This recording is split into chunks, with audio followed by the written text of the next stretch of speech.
दुनिया के कई देशों में झूठ बोलने पे, झूठी शिकायत करने पे, झूठी जांच करने पे, झूठी गवाही देने पे 17 साल इनका मुकदमा इसलिए चला है क्योंकि पुलिस लगातार वहां झूठे गवाह पेश करती रही। मालेगांव बम ब्लास्ट की जांच बदली थी आर पाटिल ने शरद पवार को खुश करने के लिए। वैसे ही भगवा आतंकवाद शब्द साइंटिस्ट हो या कर्नल हो या मेजर हो और एकाएक उसको आतंकवादी घोषित कर दिया जाए तो कैसा लगेगा। कर्नल पुरोहित जिनको झूठा आतंकवादी घोषित किया गया, आज की डेट में अगर नौकरी कर रहे होते तो ब्रिगेडियर होते। ये भगवा आतंकवाद की जो फाउंडेशन रखी थी शरद पवार ने रखी थी। यदि आपका हंसता खेलता परिवार हो, आपका बेटा डॉक्टर हो, इंजीनियर हो, प्रोफेसर हो, लेक्चरर हो, साइंटिस्ट हो या कर्नल हो या मेजर हो और एकाएक उसको आतंकवादी घोषित कर दिया जाए तो कैसा लगेगा आपको। यदि आपके पति सम्मानित हैं और एकाएक उनको आतंकवादी घोषित कर दिया जाए तो आपको कैसा लगेगा, आपके बच्चों को कैसा लगेगा।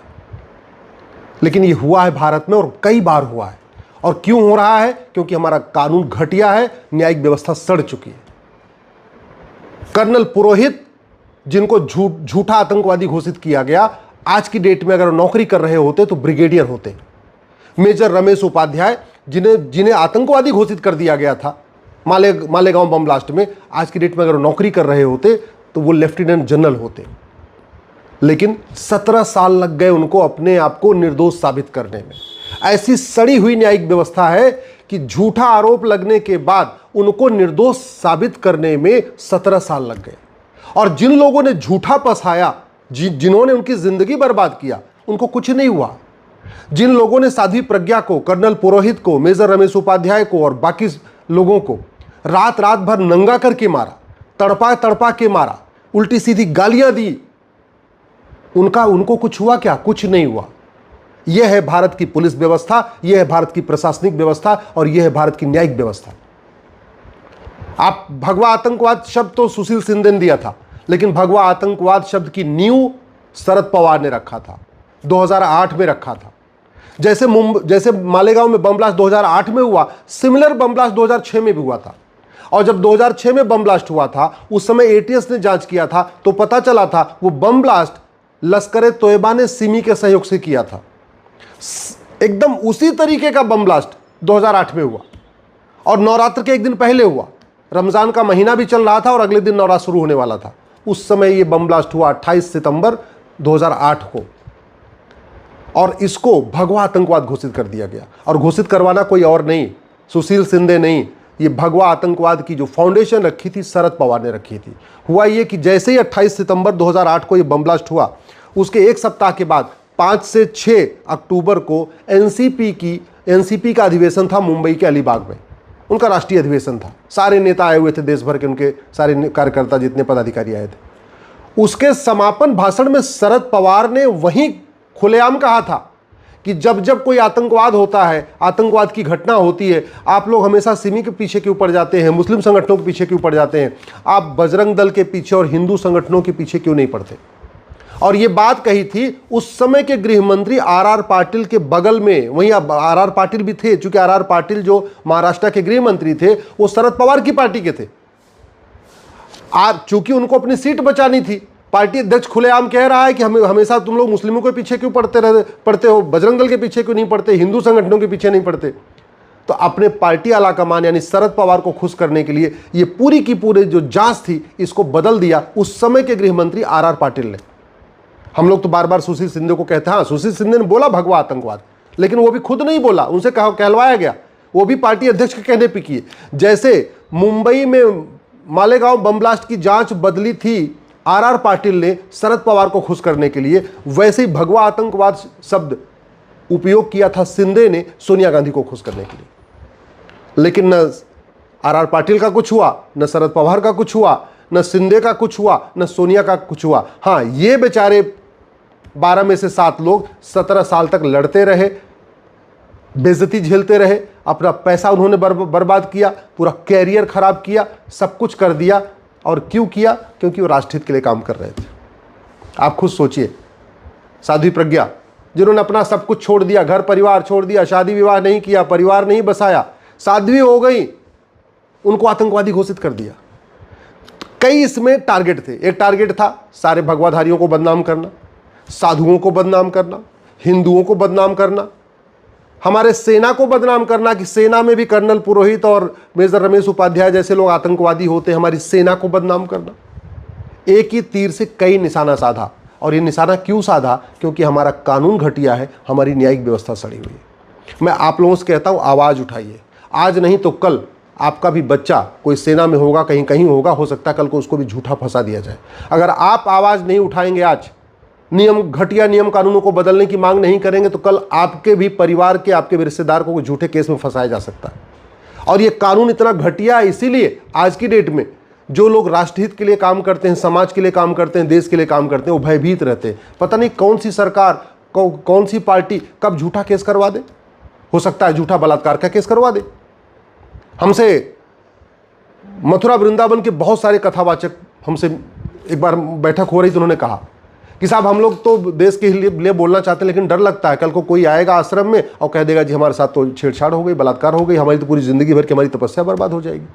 साधुओं के मन में, कथावाचकों के मन में ये भय बना हुआ है। और क्यों? क्योंकि झूठा बलात्कार का केस दर्ज कराना, झूठा केस लिखवाना, झूठी शिकायत करना, ये कोई अपराध नहीं है। बहुत सारे लोग जो राष्ट्रहित के केस करते हैं वो हमसे कहते हैं साहब हम भी काम करना चाहते हैं, लेकिन आप तो वकील हो, आप तो बच जाओगे, हमारा क्या होगा हमको अगर झूठे केस में फंसा दिया गया। और झूठे केस में फंसाया जाता है। आप सोचिए, कर्नल पुरोहित को, मेजर रमेश उपाध्याय को, साध्वी प्रज्ञा को जिन पुलिस वालों ने मारा था रात रात भर तड़पा के, उनको भी पता था केस झूठा है, लेकिन वो क्यों मार रहे थे? क्योंकि कमिश्नर ने बोला था। कमिश्नर ने क्यों बोला इनसे मार मार के उगलवाओ, इनसे जबरदस्ती इनके बयान दर्ज करो? क्योंकि उनको गृह मंत्री ने बोला था, आर पाटिल ने बोला था। आर पाटिल ने क्यों ये झूठा काम किया, ये गद्दारी वाला काम किया? क्योंकि उनको शरद पवार ने बोला था। और शरद पवार ये गद्दारी क्यों कर रहे थे? क्योंकि शरद पवार को मुसलमानों को वोट चाहिए था। 2006 के मालेगांव बम ब्लास्ट में चूंकि सिमी फंस चुका था, लश्कर तोयबा का नाम आ चुका था, मुस्लिम्स पकड़े जा चुके थे, और उसमें भी बड़ी संख्या में लोग, 37 लोग मरे थे 2006 वाले मालेगांव बम ब्लास्ट में, और उसमें 312 लोग घायल हुए थे। तो इसलिए पूरी एक नई कहानी देनी थी कि 2006 वाला तो चलो ठीक है सिमी ने किया, 2008 वाला ये हिंदुओं ने किया, ये पूरी कहानी गढ़नी थी। अच्छा एक चीज बताइए, अगर झूठ बोलना गंभीर अपराध होता तो सोनिया गांधी के कहने से सुशील सिंधे भगवा आतंकवाद का झूठा शब्द डालते क्या? अगर झूठी जांच करना गंभीर अपराध होता तो वो पुलिस कमिश्नर आर पाटिल के और शरद पवार के कहने से झूठी जांच करवाता क्या? अगर टॉर्चर करना गंभीर अपराध होता तो जिन पुलिस वालों ने साध्वी प्रज्ञा जी को, कर्नल पुरोहित को, रमेश उपाध्याय को रात रात भर मारा, नंगा करके मारा, क्या उनको मारते क्या? नहीं। ये सब कुछ इसलिए हुआ क्योंकि पुलिस सत्ता के गुलाम बनी हुई है। और पुलिस सत्ता के गुलाम क्यों बनी है? ये 1861 का पुलिस एक्ट चल रहा है। वास्तव में अगर आप इससे कुछ सबक ले रहे हैं तो दल गुलामी छोड़िए, पार्टियों की गुलामी छोड़िए, नेताओं की गुलामी छोड़िए, अपने सांसद से पूछिए, ये बताओ ये 1861 का गुलामी वाला कानून कब खत्म होगा? भारत में पुलिस रिफॉर्म कब होगा? एक पुलिस चार्टर कब लागू होगा? पुलिस की अकाउंटेबिलिटी, रोल्स एंड रिस्पॉन्सिबिलिटी कब डिफाइन होगी? पुलिस को स्वतंत्र और निष्पक्ष कब किया जाएगा? अगर वास्तव में आप इस घटना से दुखी हैं, आपको लगता है कि जो कर्नल पुरोहित के साथ हुआ, मेजर रमेश उपाध्याय के साथ, आपके बच्चों के साथ ना हो, आपके किसी रिश्तेदार के साथ ना हो, अगर आप चाहते हैं कि जो साध्वी प्रज्ञा के साथ हुआ कल को आपकी किसी बेटी के साथ ना हो, आपकी पत्नी के साथ ना हो, किसी और आपके रिश्तेदार के साथ ना हो, तो खुल के आवाज उठाइए और कहिए कि भैया ये भारतीय न्याय संहिता हटाइए, उसके बदले अमेरिका का फेडरल पिनल कोड लागू करिए, one nation one penal code लागू करिए, और इसमें झूठ बोलने को गंभीर अपराध घोषित करिए। 17 साल इनका मुकदमा इसलिए चला है क्योंकि पुलिस लगातार वहां झूठे गवाह पेश करती रही, और झूठे गवाह इसलिए झूठी गवाही देते रहे क्योंकि झूठी गवाही देना गंभीर अपराध नहीं। अगर एक कानून बन जाए कि झूठी शिकायत करना गंभीर अपराध है, पकड़े जाने पे 10 से 20 साल की सजा होगी, झूठी शिकायत करने लिखने से पहले लोगों के हाथ कांपेंगे। अगर कानून बन जाए कि झूठा एफआईआर दर्ज करना गंभीर अपराध होगा, और जो झूठा एफआईआर दर्ज करेगा कांस्टेबल, उसके 10 से 20 साल की सजा होगी, झूठा एफआईआर दर्ज करने के पहले उसके हाथ कांपेंगे, उसको कोई 5 लाख रुपए देगा तब भी झूठा एफआईआर दर्ज नहीं करेगा।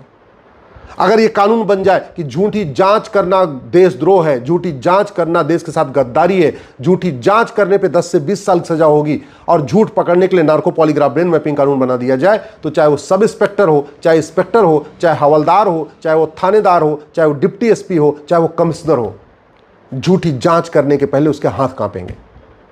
अगर झूठी गवाही को गंभीर अपराध घोषित कर दिया जाए और जब भी कोई गवाही देने आए उसको पहले बता दिया जाए कि गवाही सच सच देना, अगर झूठ की गवाही दिए और narco polygraph brain mapping test करके तुम्हारी झूठी गवाही पकड़ी गई, तुम्हें 10 से 20 साल सजा होगी।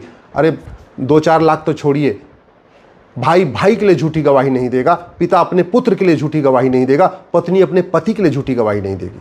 सब कुछ बदला जा सकता है, लेकिन वो तब बदलेगा जब कानून बदलेगा।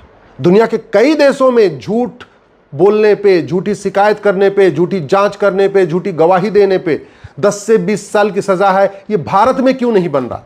किसको बचाया जा रहा है? नेताओं को बचाया जा रहा है कि नौकरशाहों को बचाया जा रहा है? आम जनता पिस रही है इस झूठी शिकायत, झूठी जांच, झूठी गवाही के कारण।